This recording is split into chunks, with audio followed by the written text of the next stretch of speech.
was a beautiful morning on the island of Sodor. Thomas the Tank Engine's blue paint sparkled in the sunshine as he puffed happily along his branch line with Annie and Clarabel. He was feeling very pleased with himself.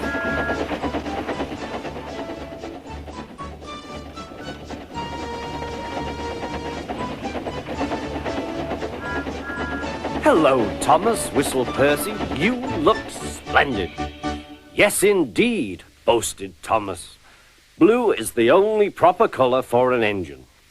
"Oh, I don't know. I like my brown paint," said Toby. "I've always been green. I wouldn't want to be any other color either," added Percy. Well, anyway, huffed Thomas, "blue is the only color for a really useful engine. Everyone knows that." Percy said no more. He just grinned at Toby. Later, Thomas was resting when Percy arrived. A large hopper was loading his trucks full of coal. Thomas was still being cheeky.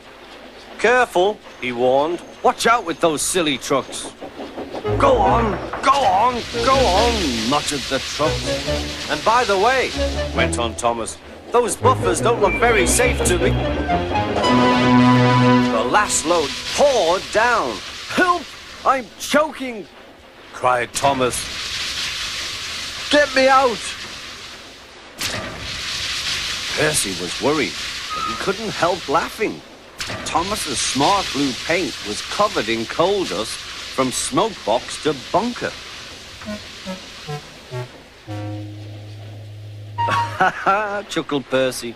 "You don't look really useful now, Thomas. You look really disgraceful." "I'm not disgraceful," choked Thomas. "You did that on purpose. Get me out."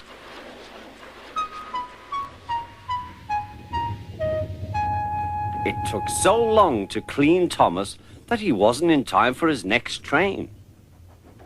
Toby had to take Annie and Clarabel. "Poor Thomas," whispered Annie to Clarabel. They were most upset.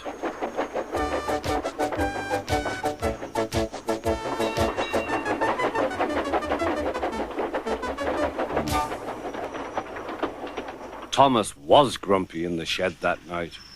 Toby thought it a great joke, but Percy was cross with Thomas for thinking he had made his paint dirty on purpose.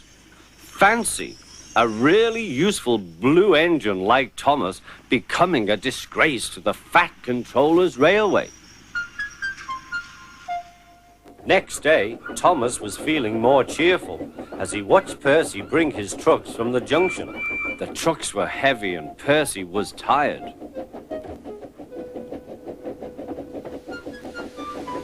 "Have a drink," said his driver, "then you'll feel better." The water column stood at the end of the siding with the unsafe buffers. Suddenly, Percy found that he couldn't stop. The buffers didn't stop him either. "Oh!" wailed Percy. "Help!" The buffers were broken and Percy was wheel-deep in coal. It was time for Thomas to leave. He had seen everything. "Now Percy has learned his lesson too," he chuckled to himself.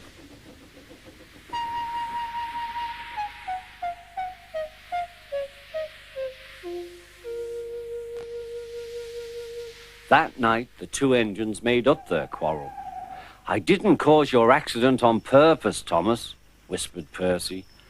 "You do know that, don't you?" "Of course," replied Thomas, "and I'm sorry I was cheeky. Your green paint looks splendid again, too. In future, we'll both be more careful of coal."